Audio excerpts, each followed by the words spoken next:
Good evening, all. It is my pleasure to be here this evening.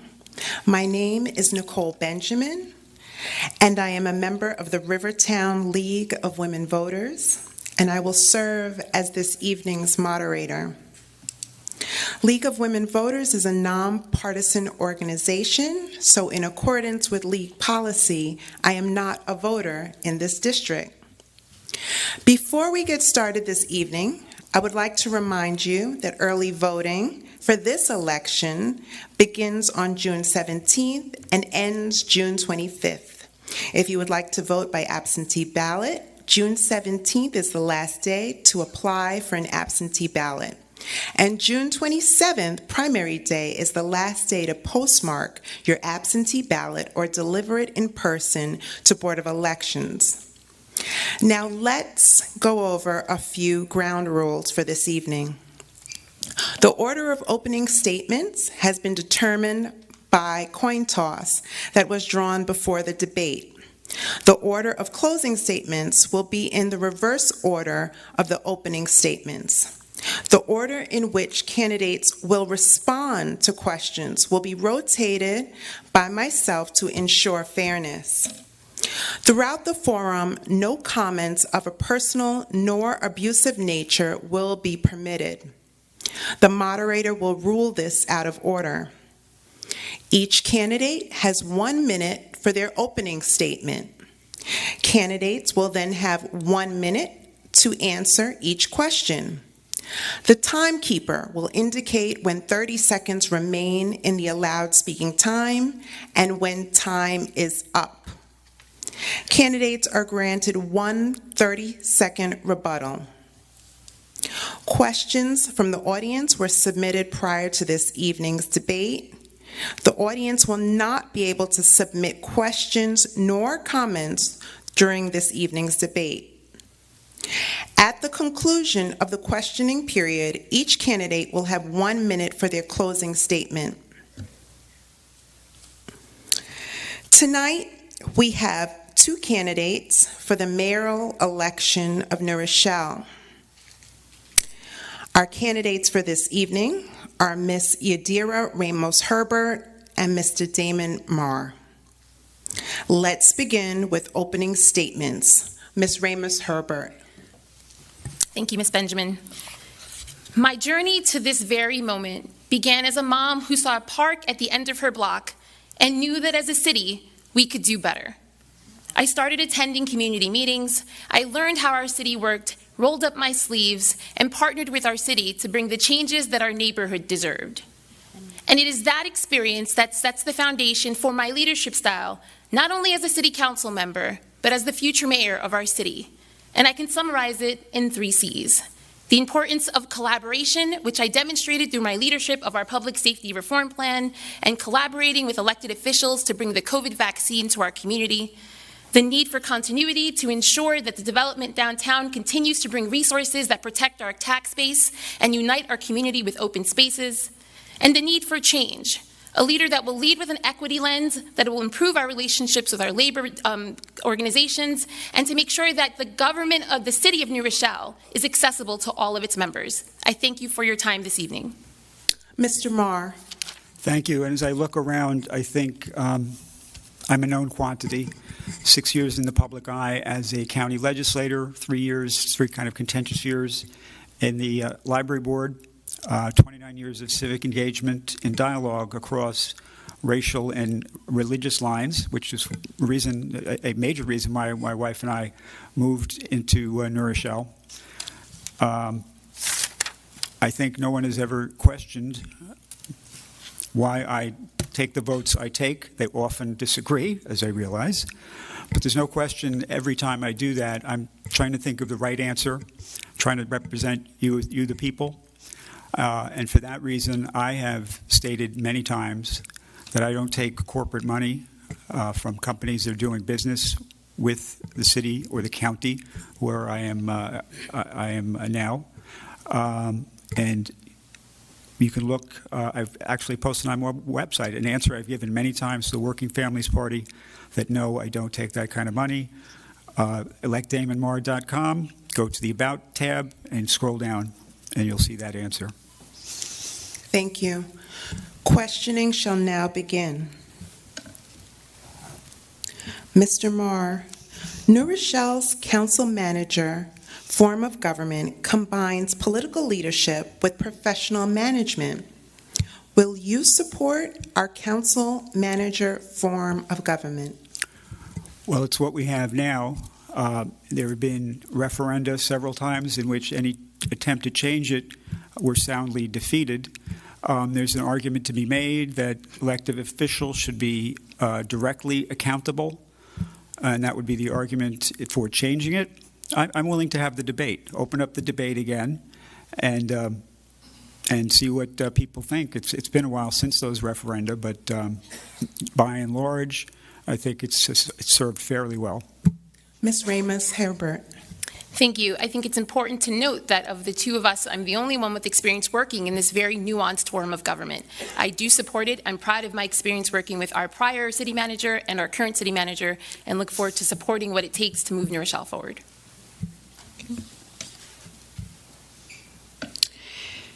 In your public service and campaigns for this office, what measures have you taken to engage and consult with constituents and to share what influences your governance decisions? Ms. Ramos Herbert. Thank you. That's an excellent question, because it's really important that our leader lead from listening with the community. And I'm really proud that throughout this campaign, almost every week, I've been invited to 1 or 2 meet and greets from neighbors throughout the city. Some people met me at the meet and greet just in an effort to connect with me, to have me meet their neighbors and hear what's important. Through the civilian complaint, through our police reform, actually, another initiative that I was proud of is every time we had a public comment, we redlined the document and updated the document to reflect community engagement. So while campaigning, I really honor the fact that residents have asked me to come to their homes, that they've asked me to meet their neighbors, and that I've been able to listen, learn, and answer questions. And I've also demonstrated that as a council member. Mr. Marr. Well, I don't really particularly need the meet and greets because I'm out there all the time. I'm in the community 24/7. Well, 24/7. That's an exaggeration. Every day, every week, every time I campaign, I start out 4 to 6 months in advance and have the goal of knocking on every door of every voter in that particular election. I'm there all the time. I don't need the meet and greets.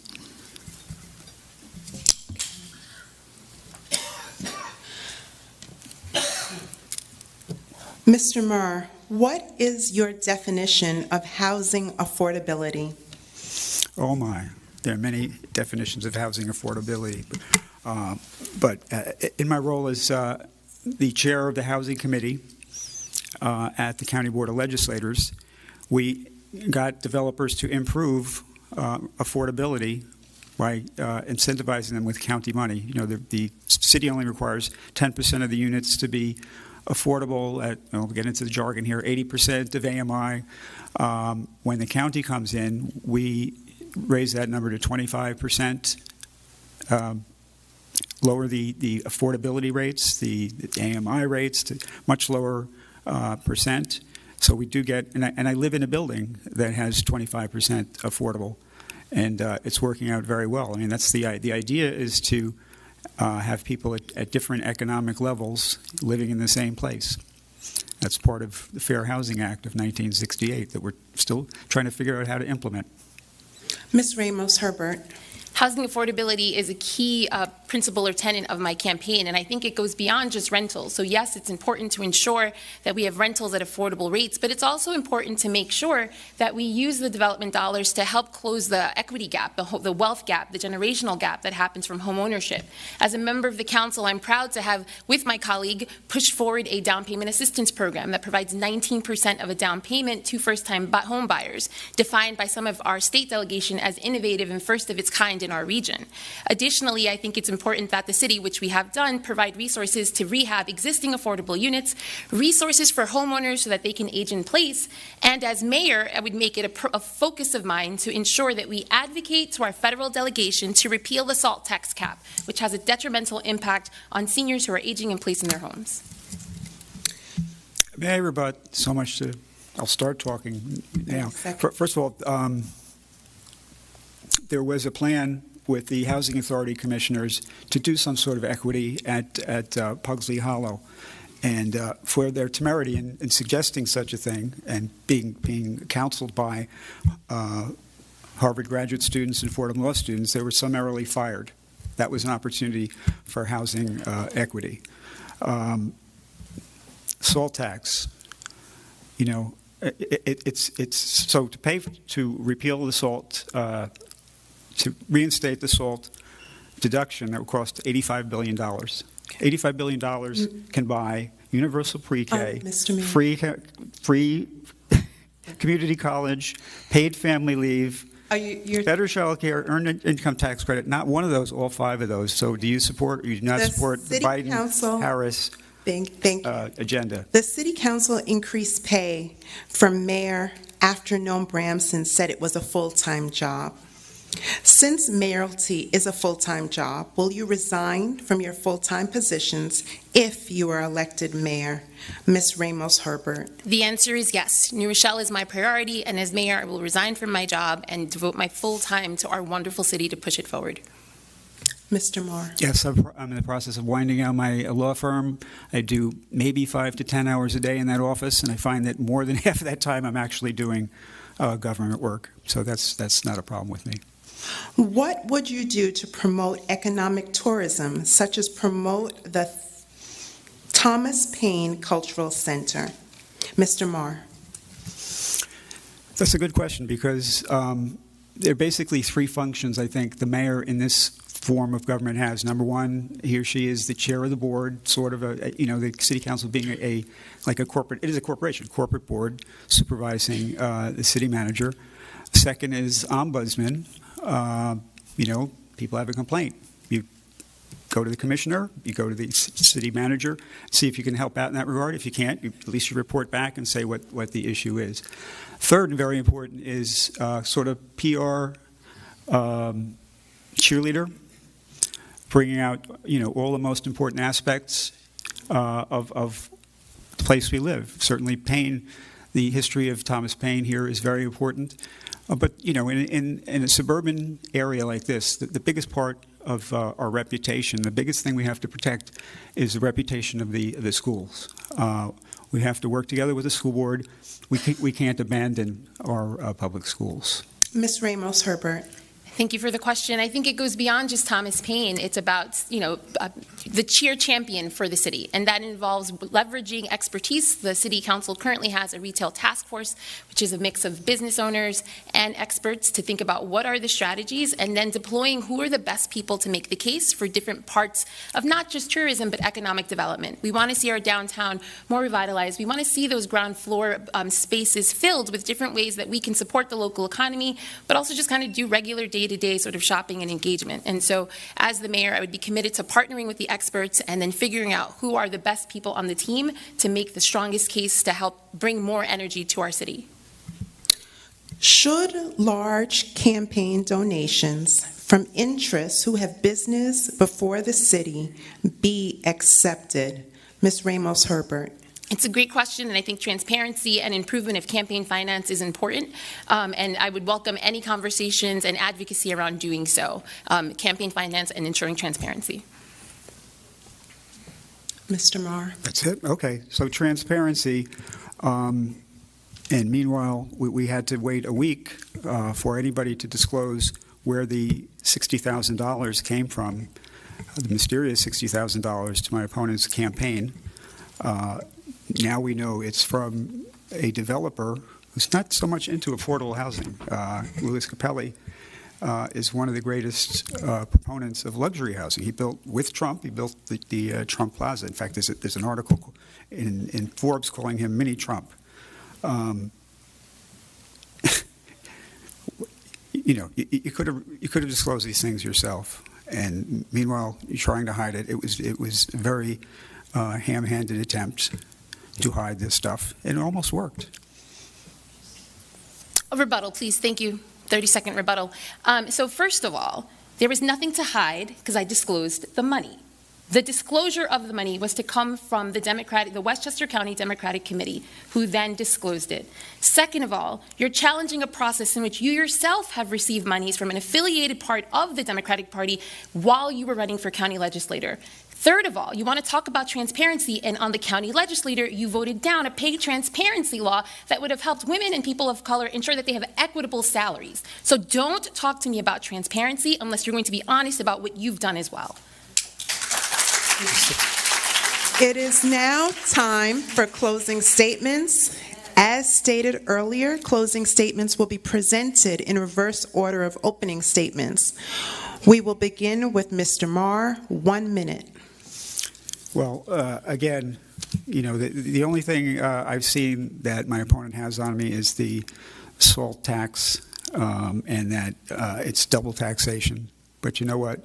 It's two different taxes. You pay for soldiers and sailors, you pay the federal tax, you pay for cops and city council members with your city property taxes. You know, if you think you can buy a muffin at the muffin shop and walk down to the butcher and say, take this off the price of my pound of bologna, you got another thing coming.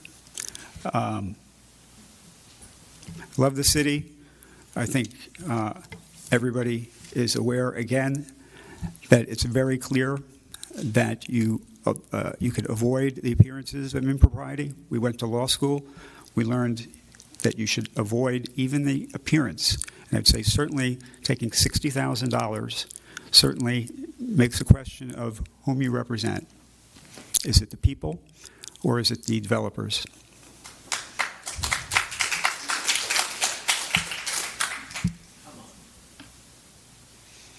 Okay. Ms. Ramos Herbert. So it's fitting that this debate is here. Because for those of you who live in New Rochelle, I want you to think about who do you want standing at this podium when times are good and when times are tough. And you can sit here and visualize that representation. There's only one voice, and the mayor serves as that voice, that champion, that cheerleader, that guide for the city. And you have choices. You can have a choice that wants to use divisive rhetoric and fracture issues within our diversity to make them craters so that we're not united. Talk about conspiracy. Talk about issues that are actually hypocritical to positions he's also taken. Or you can vote for a champion, someone who wants to unite the city, who believes firmly in collaboration, is the only candidate who has experience working in our form of government, and is committed to moving our city forward together. That is your choice, and you'll have the chance to vote starting on Saturday. I thank you for your time. Thank you. Thank you to our candidates and our audience. I would like to remind you that this evening's debate is live on Optimum 75 and Verizon 28. It is videotaped and will be available to you until June 26th, the day before primary. I want to also remind you of the unique and important role played by the League of Women Voters here in the community and across our country. The League of Women Voters does incredible work registering voters, educating voters on the issues of the day, and protecting their right to vote. It is vital to the strength of our democracy. Your local league is made up of volunteers who devote their time and energy. Your participation and assistance is always welcome, and your financial contributions would be appreciated. Thank you to everyone, and have a wonderful evening.